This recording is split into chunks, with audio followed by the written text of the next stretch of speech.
Lennox, bring the drums Run in. it. I can't take no loss. I don't even know what it costs. I hit the ground, then it go off. Yeah, hit the ground, then it go off. Yeah, I can't take no loss. I don't even know what it costs. Yeah, I hit the ground, then it go off. Yeah, hit the ground, then it go off. Yeah, run it. Ooh, I really feel it's my time. Think it's my year. Yeah. I really feel it's my time. Think it's my year. Yeah. I really feel it's my time. Think it's my year. Yeah. All right, welcome to another episode of Big Says Conversations.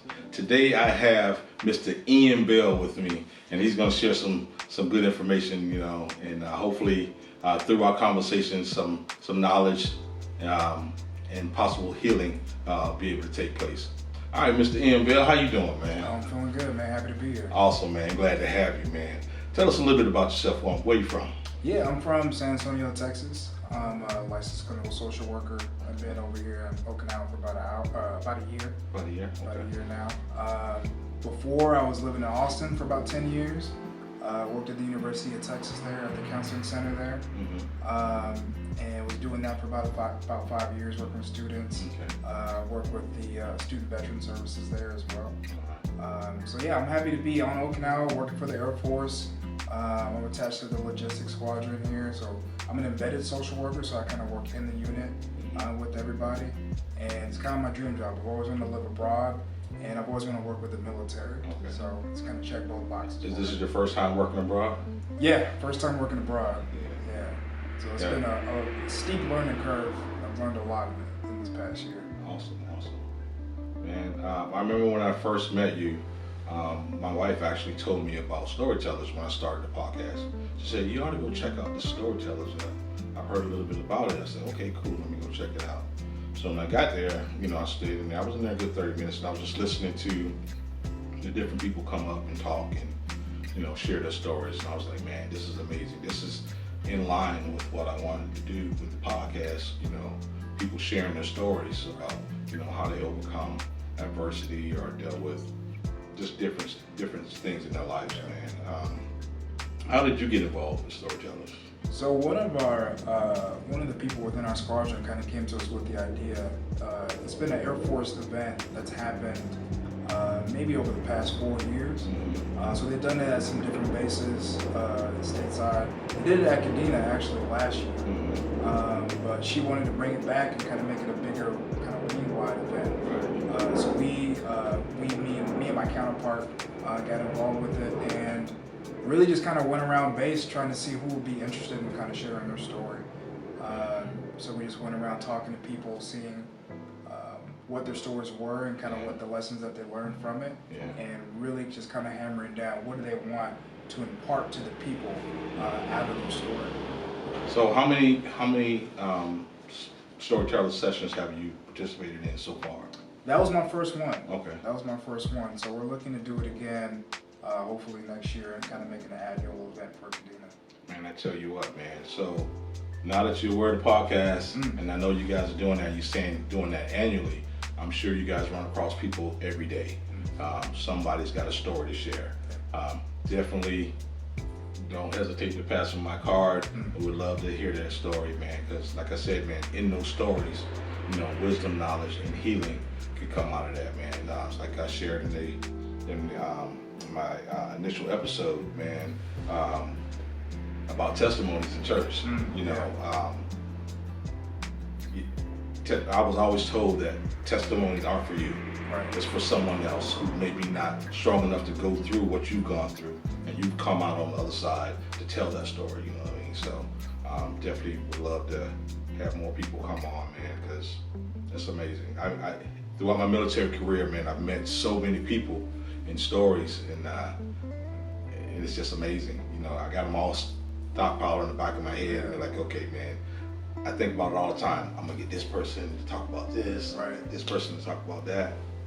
And that's why when I met you, I was glad that you was receptive to the program, man. I was like, man, this is awesome. So yeah, I know when I approach you, how people say, oh man, I'm doing this, whatever, then you'll never hear back from them. You're like, you talked all that noise, now it's time to shine and do something, and you didn't come through. So that's why I was like, man, let me call him, to make sure he's still on the line, still down, and man, you were with it, man. I definitely appreciate that. Yeah, I mean, one of my biggest reasons in becoming a therapist, becoming a social worker in the first place, is I wanted to make mental health accessible to everyone and to normalize it and to normalize having these conversations. So it isn't something that you just have, in a dark corner somewhere, right? You just have with that one person to be able to just spread it out for everybody, and also to just spread out the information for everybody too. In these different mediums. I think that is so important, man. I don't think people understand how, well, that's probably not the right words to use. I think people, it's good for us to be able to express ourselves and put it out there. I think more and more people are starting to do it. Right.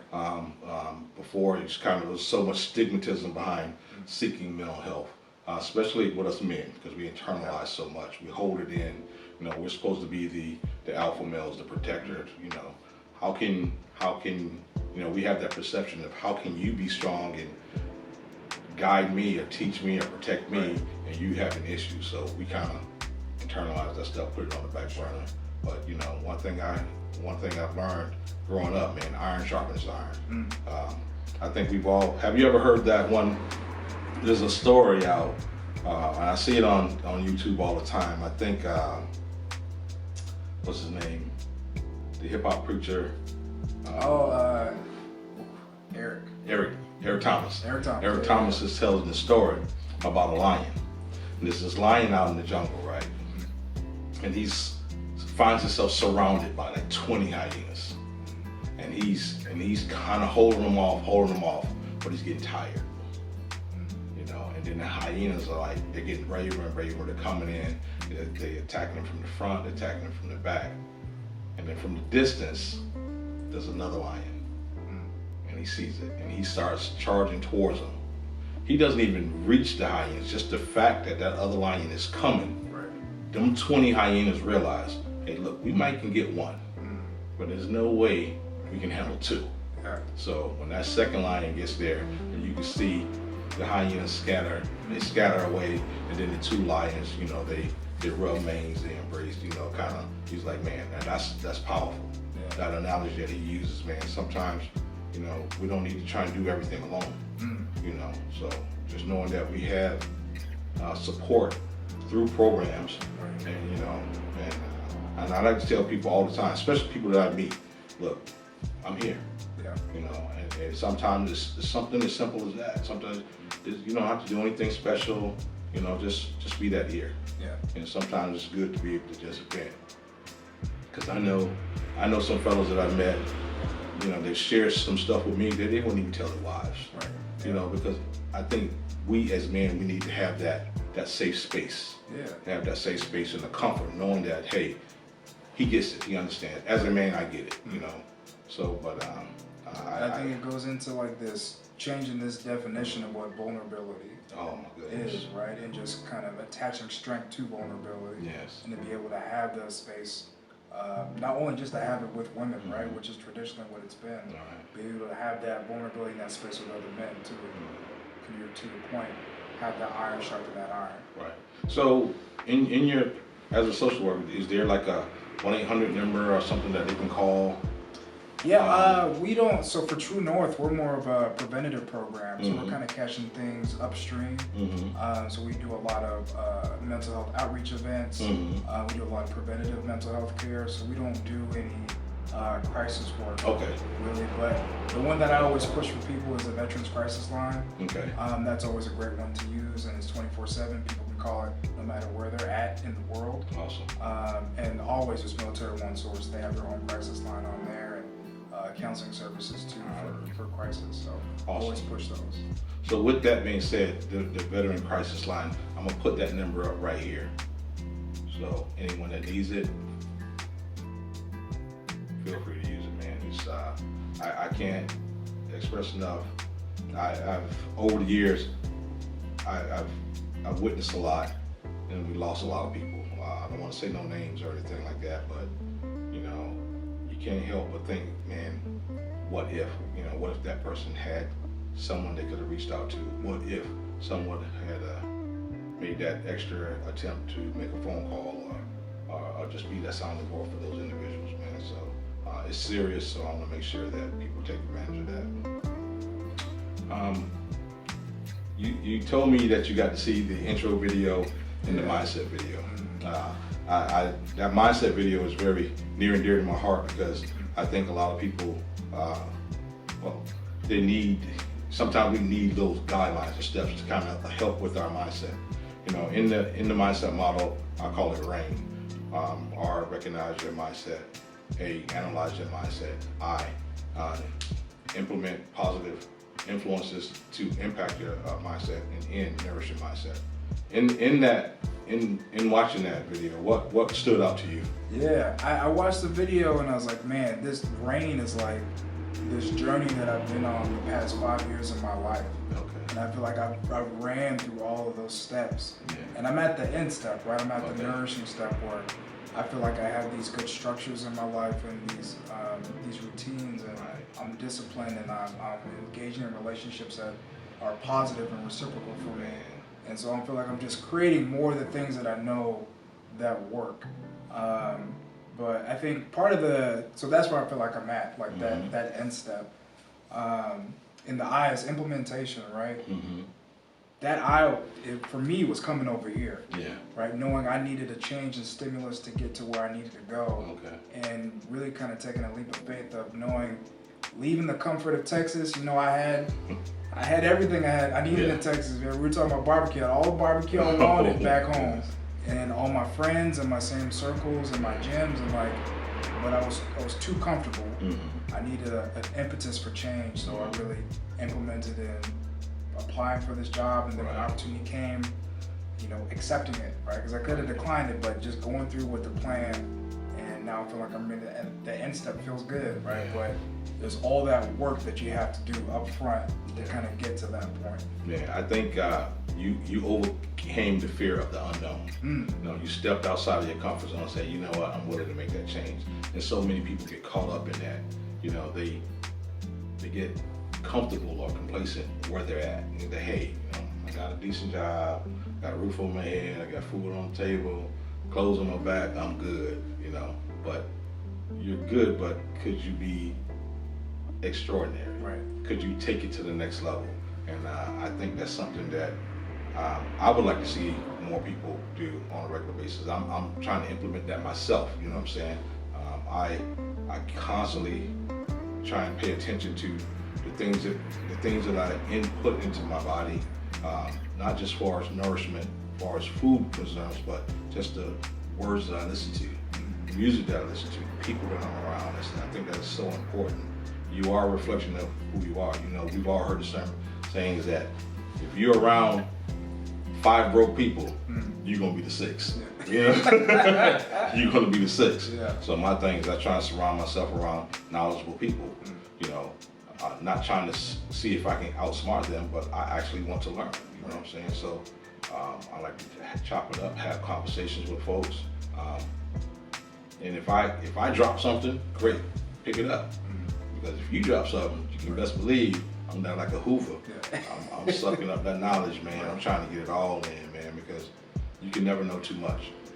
And if you're ever in an environment where you think you're the smartest person in the room, you need to leave that room. Yeah, so I will say, rising tides raise all boats, right? So I'm really big on that. I'm big in the gym. I'm also a competitive powerlifter. Yeah. I've been doing that for more than half of my life. Oh, man. And one of the biggest things, my dad was my coach, so Yeah. you know, just growing up with my dad and you know being in the gym with him. Okay. But his big thing was like, don't train with people that are weaker than you. Man, that's Right? huge. Train with people that are at your level or that are stronger than you. Right? They're gonna have the same mindset that you have in the gym. They're gonna be trying to get to where you want to go in the gym, and you have a model in front of you can look at, and then like you're saying, kind of pick up that knowledge that they're dropping down. Yeah. And continue to grow with that. Right. Man, I tell you what, man, I got into powerlifting when I was stationed in Germany. I'm trying to think what's the years, you know, I'm getting old, so I had to calculate my years. But when I was at Ramstein, because I played basketball, I was big in basketball. I played in Milton Hall, Eglin Air Force Base, played at Ramstein. And one of my friends was like, "Hey man, you ever power lift?" I was like, "No, absolutely not. You know, I don't lift weights like that." That's training. But once I actually got introduced to it, I fell in love with it. Stopped playing basketball and everything. So people knew me as, you know, Slim said, you know. Every time they see me now, they're like, "Man, you're huge. You know, what happened?" You know. So just stop playing basketball and start powerlifting, man. And I will discuss numbers later on. I don't want to put it out there in the world right now. You know what I'm saying? But actually, one of the guys that I actually trained with back in the days actually still competing in the senior league. His name's Enos White. Enos White. I know Enos. Me and Enos trained together. Yeah. Yeah, he was one of the guys that introduced me to powerlifting. Wow. Okay. Yeah, so if you know him, you know how I get down. Yeah, I know so, exactly. Yeah. That's amazing. Yeah, so he's a strong cat, man. Still muscling up. I don't lift as heavy as I used to. I just try to stay in shape, try and keep it together. You know what I'm saying? Because it definitely takes a toll on your joints as you get older. For sure. You know, so but you never want to stop completely. You know? No. Yeah, and I don't think you can. Honestly. No. And I think I was watching the videos, right, and it seemed like a big emphasis on the mindset is your physical health, right? Man. And I think it's, we kind of separate physical health and mental health, but I like to view it just as one system, right? It's just health, really, and it all kind of works together. So if you're able to focus on, exercise and creating a healthy exercise routine for yourself, it's going to impact your mental health. Yeah. I think that's one of the first things. So we got a model, the behavioral activation model, and it's basically just like try to create things that give you a sense of, bring you a sense of accomplishment, a sense of joy, and a sense of structure in your own life. Okay. Building out a plan and just kind of making an explicit black and white plan that you can start using to manage depression symptoms. Part of that, what I always talk about, is exercise. Right? It's one of the most researched behavioral interventions for depression is exercise 3 times a week. And so I think it's simple, right? And I think easy to kind of overlook, but one of the most effective things you can do as part of, a full mental health plan for yourself. Man, I know for a fact, man, if I don't do some form of exercise and working out, especially now, a lot more stretching. As you get older, stretching is very important. Guys over 30, stretch. Get out there, stretch. You ain't 18, you ain't 19, you ain't 20 no more. You're the youngest you'll ever be, so take care of this body and stretch.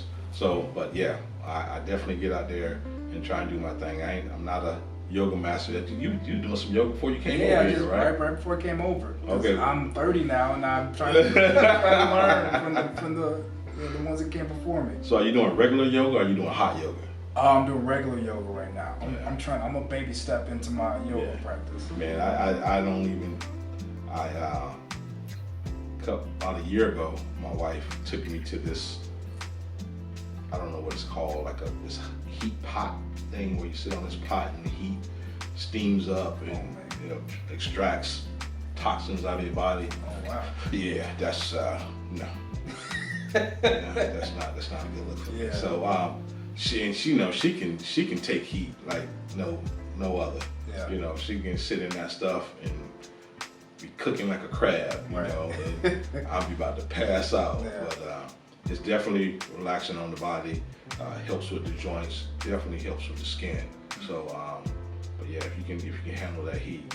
One of the things that I like to do personally is, have you been to Tory Gym? Oh, since you've been in? Absolutely. That steam room and that hot tub? I'm in there. Love it, man. Absolutely love it. I take full advantage of that because it's free. Yep. It's $99. free. Yeah, so I go over there and I get in that. I do my little workout, do my little stretch session. After I do that, I go get in that hot tub, man. Yeah. For such a big hot tub, and it's got all the different jets hanging in there. So definitely take advantage of that, man. But yeah, physical health is very important when it comes to keeping a positive mindset. Because just like I said in the video, man, it's kind of hard to have a positive mindset when you feel like crap. Absolutely. Eat well, work out, feel better. And that's the beauty about being in Japan, because this lifestyle is different, man. You said you coming from Texas, right? Right. A lot of barbecue. Yep. A lot of heavy foods. Yeah. Here, I think one of the things that I noticed about the culinary experience here in Japan is there's small portions. Right. So you can get as much as you want, Yeah. but they bring it to you in small portions. And I think eating in small portions, drinking a lot of water, eating the vegetables, because you're doing it in small portions, you kind of get full, you satiate a little better, and then you're like, okay, I'm good.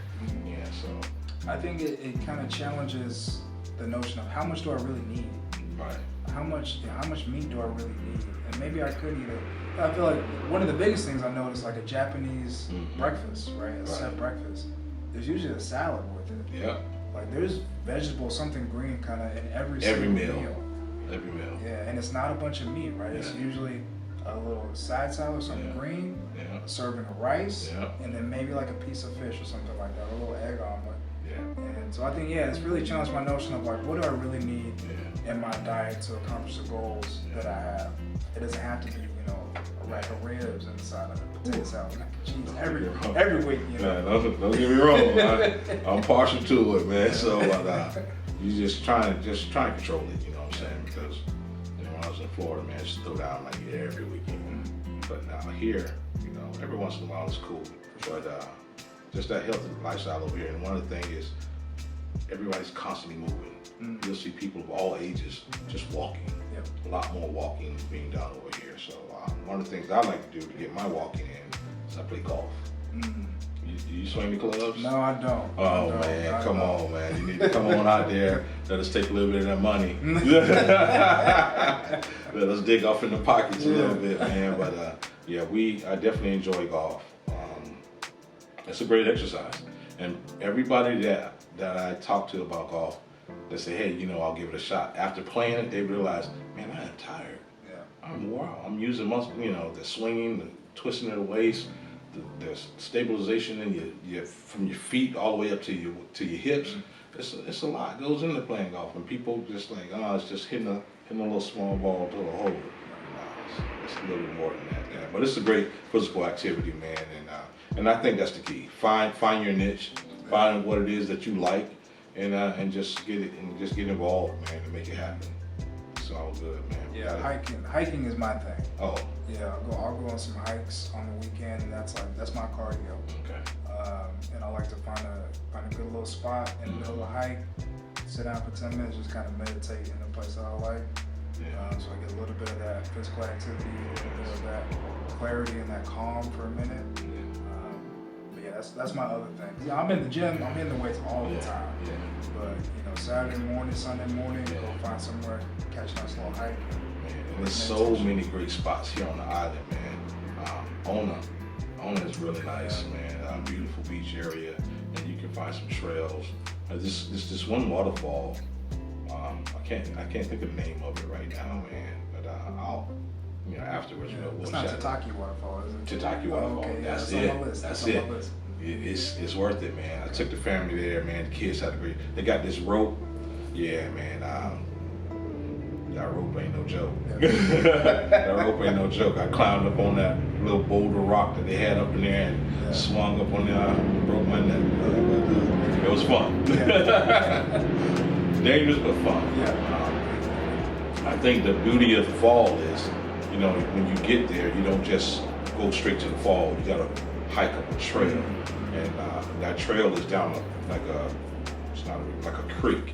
And it's like different levels, so you're up and down, the water come up to your waist, and then it shallows out, and you just traverse through the terrain to get to the fall. So by the time you get to it, you've overcome this nature trail, and it's like, okay, then you're in this beautiful environment, man, and it's so worth it. It's so worth it, man. So I took a lot of pictures, man. It's just beautiful. Yeah, and just being in the moment, man. That's can't put words to it. Man. Yeah, that's awesome. This sounds like such a huge analogy just for like life. Yeah. Right, just like you have to overcome so much to kind of get to the beauty of things sometimes. It is, man. Because you see people going up the trail, and you'll see people stop along the way. Some to rest, and then. But what I noticed that you just saw people stopping, just being in the moment and just taking in the scenery, because you're literally in the middle of some beautiful nature. Right. You know, you got this overgrown like jungle, these tall trees, and just the water coming down, running, and cascading across the rocks, man. Yeah. You just learn to appreciate some stuff like that, man, and just taking advantage. Just the fact that I'm a Florida boy Yeah. living in Japan, you know. Yeah. You know, so it's a lot to take in sometimes, man. But one of the things I learned, just appreciate it. Just appreciate it. We hear all the time, man, slow down and smell the flowers. Right. And that's at this stage of my life, that's what I'm trying to do, man. Just take advantage of what's in front of me. Don't worry about this, that, and the other, especially when it comes to spending time with people, where you're engaging in conversation, whether I'm interacting with my family, you know, trying to be in that moment and not have 50 other things on your mind, not looking at a tablet, not looking at a phone, but just being in that moment is huge, you know. And I think more people need to just focus on that, you know. Practice being present. Man, that's huge. That is huge, man. I feel like mindfulness is kind of a buzzword, like within mental health right now, and it has been like maybe in the last couple of years.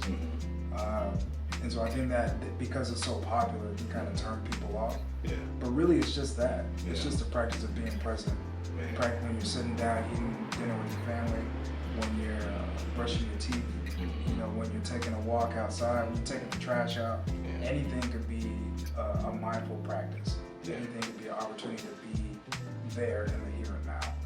But that seems to be, I won't say it's a difficult thing to do, but if you look around us sometimes, you go to a restaurant and you'll see a family sitting at the table and everybody in that family is on the phone.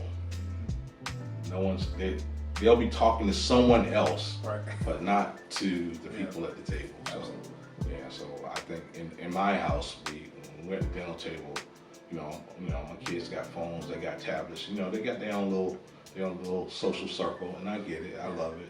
But when we're together, all that stops. You know, be here, you know, because I can easily find 50 things that I can do. Absolutely. But right now, Yeah. this is it. It's your intentional choice to be there. Exactly. So, you know, my daughter is 12, so she's going through that stage, you know what I'm saying? So, make daddy grit his teeth from time to time. But that's my baby girl, so I need you to be here right now. So I gotta ask you, man, what's next for you? What do you see? What do you see next for you? Yeah. Really finishing out my time here. Okay. And when I got here, they just started the program. We Okay. just started True North.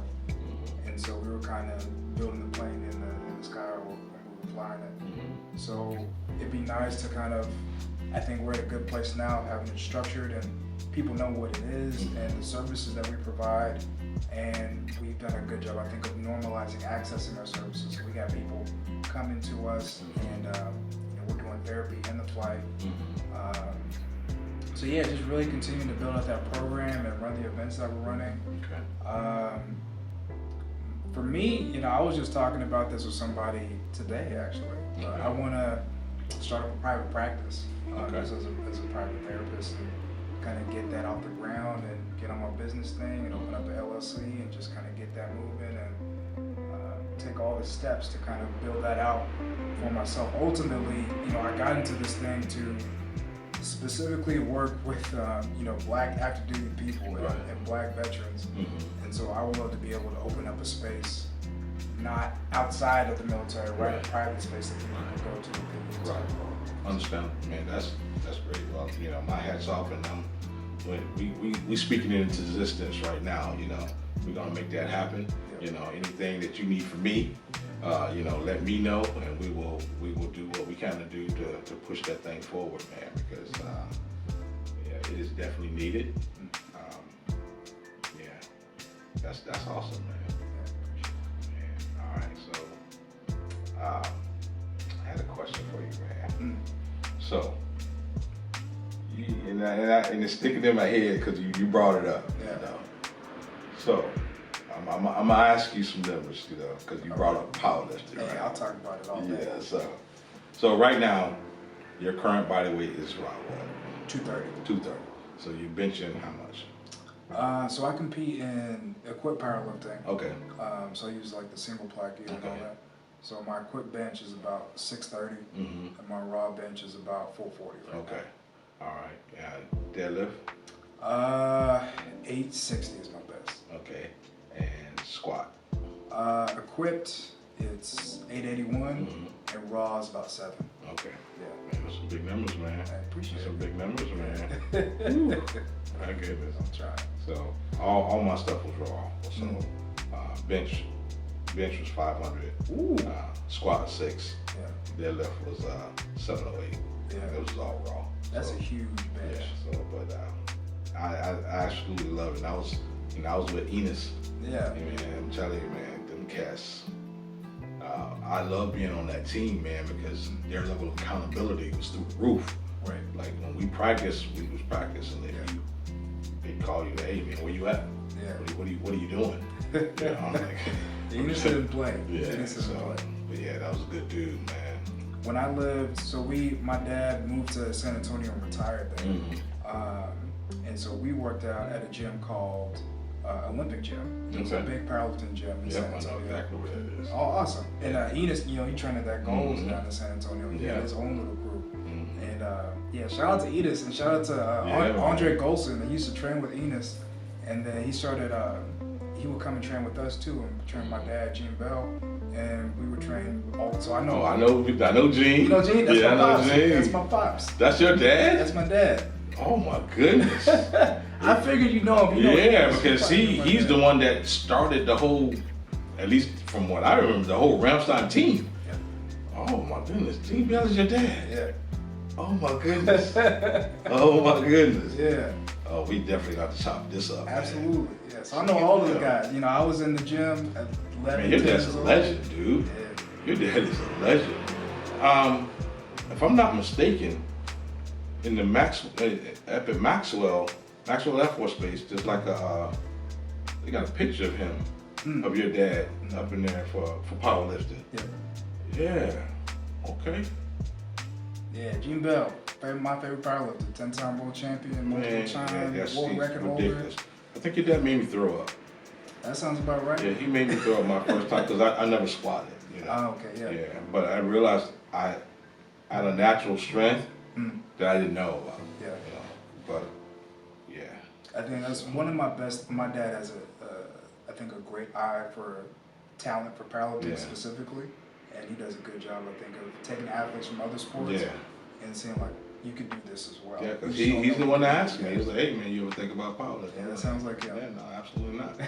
Yeah, but no, man. Gene Bell's your dad. Yeah. Wow. my I talked to him this afternoon. We were talking. Yeah, I wonder if you remember because I was a lot smaller Yeah. when he approached me, man. But as soon as I started powerlifting, man, I just started putting on weight. I wasn't doing all that running Right. and basketball, but it all worked out, man. Yeah, he doesn't forget anybody, especially anybody he trained. Yeah, man, that's amazing, man. We used to have this one dude who looks. His name was it Luke or dude Luke? I think his name was Luke. He was an older gentleman. He was older at the time, but he was built like flex. He was built like a bodybuilder. Your dad knows him. Okay. Your dad knows him. He was because he ran track for Colorado State, I believe. But he was a power lifter, but built like a body. I mean, Jack. 8-pack abs, just ripped. I remember him one day going, for some odd reason, I had to pick him up, and he said, "Hey, stop by McDonald's." He got he had a case of water, a case, 24 of these, and he would get 12 hamburgers, and he'd eat all 12 of them. And go through a case of water a day. 24 bottles, he'd go through it. That's insane. Easily. Yeah. Easily. Yeah, he was amazing, man. He was one of the strongest ripped guys I've ever seen, because most bodybuilders powerlifters were big and bulky. Right. But he was shredded, and I thought that was impressive, man. Well, man, we can talk about that all day long, Yeah. man. But yeah, that's a whole other conversation. We had to chop that up outside of the set. But it's interesting, my dad, he also has his master's in counseling. And Okay. He was a counselor for a little bit too. Okay.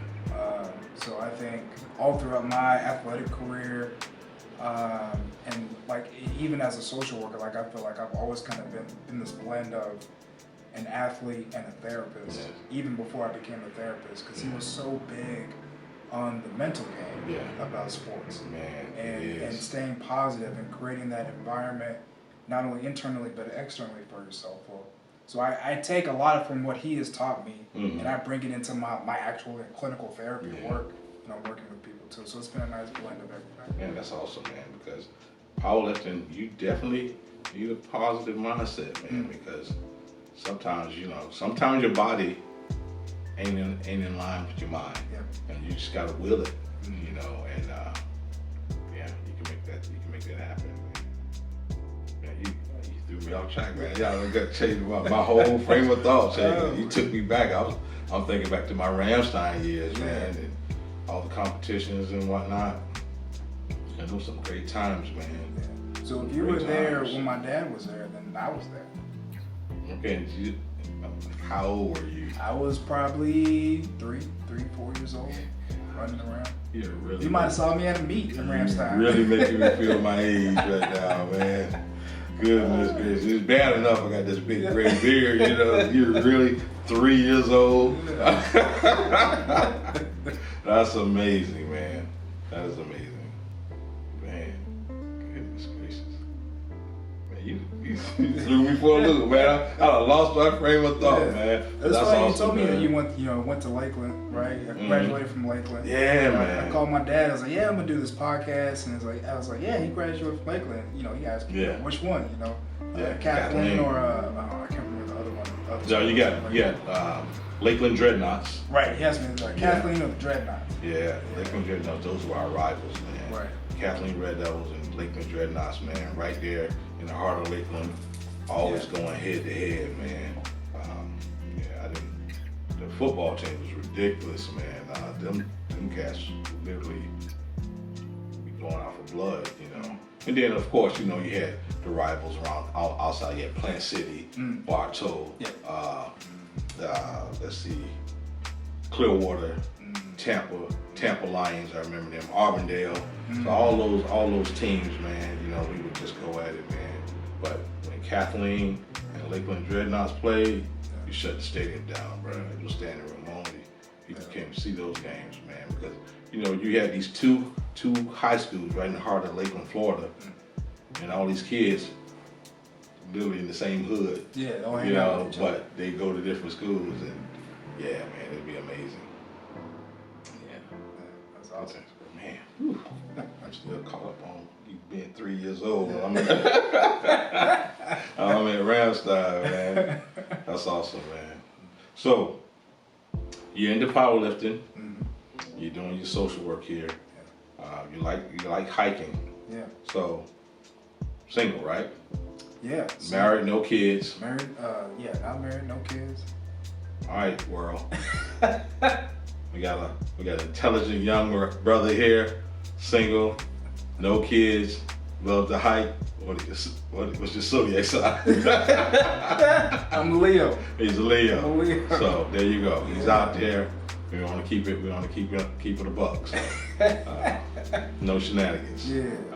Keep him straight. But have you got to meet any of the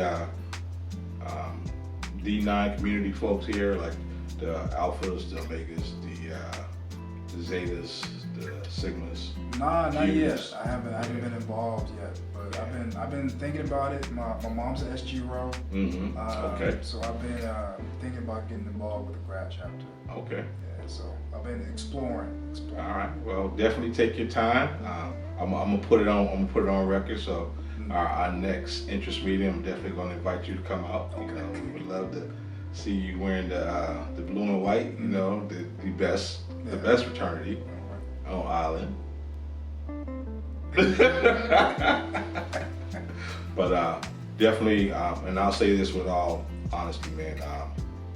When you join a fraternity, man, make sure you do your research.